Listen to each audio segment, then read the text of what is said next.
Hey there, it's Teresa here, and welcome to another episode of Conversations from My Couch. Hi, I'm Teresa Yankin. I am a leadership coach and consultant, and you can find me here every Wednesday having a conversation from my couch about all things leadership. So in January, we talked about what leadership really meant and how to prepare yourself for it. In February, we did a leadership challenge, and I'd love to focus this week on how do we develop ourselves professionally and personally to become leaders. And it's also a little bit of a break. Like, this is the fun stuff, right? So this episode's entitled Reading is Fundamental. So, over this next 6 weeks, we are going to talk about how to grow personally and professionally and how to build good habits, and how to build the habits of a great leader, right? Like, that's something that we really like to focus on. It's something that we can do in our spare time, just to make life more interesting. At least I find it that way. So I have to say that this whole reading is fundamental has just been a large part of my life. From the time I was a little girl, I loved to read, and carried that through, when I went to seminary, went to college, grad school, and even as a professor. Reading was the very favorite part of what I did when I taught healthcare leadership and healthcare strategy and healthcare informatics program at the University of New England, that I absolutely loved all the research I did when I was building out curriculum. And so the one thing that I did discover over the years as I researched healthcare leaders and leaders in all dimensions of life, whether you'll see me quote Steve Jobs, Bill Gates. I will bring in all kinds of different people when I speak, because as I studied over the years developing this curriculum, that, the one thing that they all had in common was that there was this key to getting to where they wanted to be. And that was that they ended up tapping into their personal strengths and they would grow in new areas of knowledge. And when was the best time to start? Many of them said, oh, I wish I would have done that yesterday or in my youth. But you know what? The best time to start is right now. So how do you develop this personal strength of reading? And reading is fundamental. So you know what? You start by setting yourself up for success by creating an environment of growth. And that starts by expanding your knowledge and your experiences by reading daily. So one of my absolute favorite quotes is, and I'm sure that most of you have heard this before, the more that you read, the more things you will know, the more that you learn, the more places you will go. And that is Dr. Seuss, right? And I think Dr. Seuss Day was like just a couple of weeks ago to all my teacher friends out there. But you know what? Reading daily is such a great habit to have as a leader. And it doesn't mean that you got to sit down and you got to read tomes like books and books and books.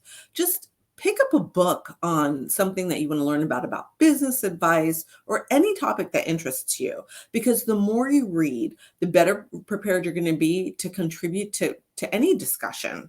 So when you have knowledge, it's like having that secret key to opening doors. And why? It's because of three things, right? You can always bring new ideas to the table from different industries.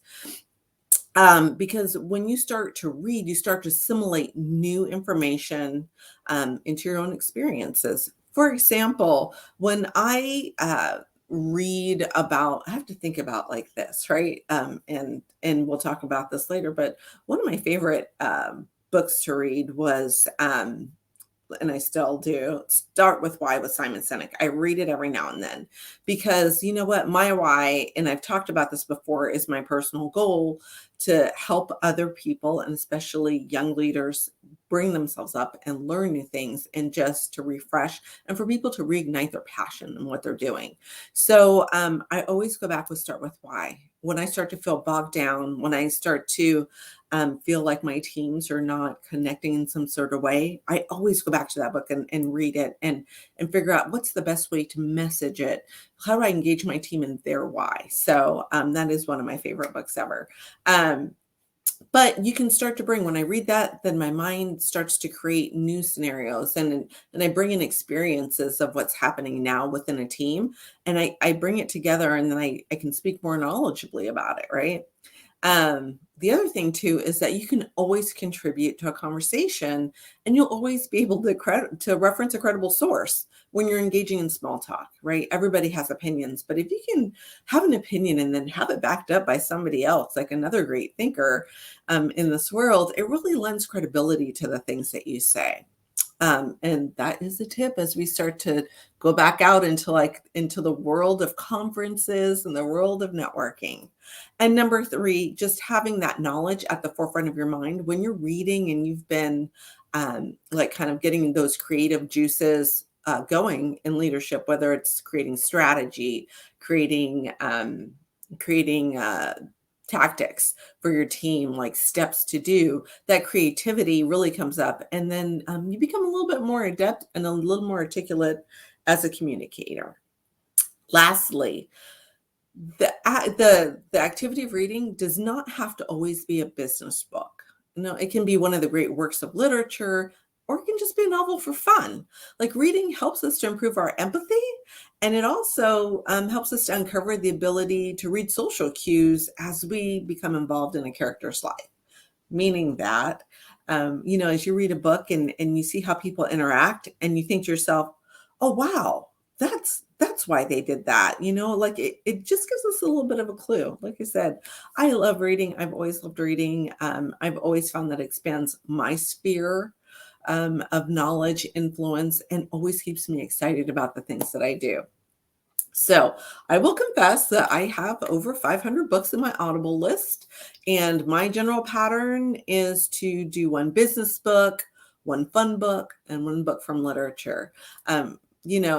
We all went to different schools, and sometimes your programs like allowed you to read this or read that, or sometimes you're reading a leader and or you're reading something that somebody's wrote and they reference a great book of literature, or you're watching something that references a great book of literature, and you want to know what's about it. And I have found that some of the greatest reads have been books from the past that have been there. They're timeless. So let me see. Here are some of my particular reads, not in any particular order. If you're looking for something to download or paper, I love the smell of paper. I read paper books on planes, but I do tend to listen to books on Audible, or you can listen to it on, I think Blinkist is another one that you can listen to. But I tend to do that because I like to multitask. So it helps me to think and read. And I mean, like, you know what? Raking the leaves is always so much better when you've got something in your ear. So my favorite books, and these are some, and like I said, I have such a huge list. These were the ones that just kind of bubbled to the top when I was thinking about it. Start With Why by Simon Sinek, The Godfather by Mario Puzo, and The Mountains Echoed, a beautifully written book by Khalid Hosseini. A Tree Grows in Brooklyn by Betty Smith. That's a great book. Lean In by Sheryl Sandberg. I think that was my very first book when I decided that I wanted to start consulting and taking a lead in my own life. Lean In was a huge, huge part of that, reading it and just reading about other women and about the ways to do it right. It was just like a mentor in a book. The Undoing Project by Michael Lewis. This is such a great book. If you love behavioral economics, and that book particularly has a little bit about behavioral economics and the birth of the discipline, and about Kahneman and Tversky's relationship, and how they interacted in each one of their personalities. Absolutely loved this book. The Devil in the White City, about the World's Fair in Chicago. Amazing book. I love Chicago and all its architecture, and that kind of fed that. And then A World of Ice and Fire by George R.R. Martin. I'm listened to that one several times over and over again. So if you don't know where to start, none of the books on my list may pique your interest. Jump on Bill Gates's blog. He has got this amazing page called Gates Notes, and you can check out his reading lists there. I watch a documentary, and I think that every time he travels, he takes 10 to 15 books with him when he gets on a plane to go somewhere to read. I mean, amazeballs, right? So you know what? Feed yourself a little bit, lift yourself up, grab a book, listen to a book. You know what? The the benefits of reading daily. And I do mean reading daily. Make it a habit. You know what? It's going to open up your world. And you know what? Let me know, what are some of your favorite reads? I would love to hear about it because I'm always looking for new things to read. So drop it in the comments. Would love, love, love to hear it. And I absolutely will see you guys on the flip side next week, where I will again be here having another conversation from my couch about all things leadership. All right, I'll catch you guys on the flip side. Peace.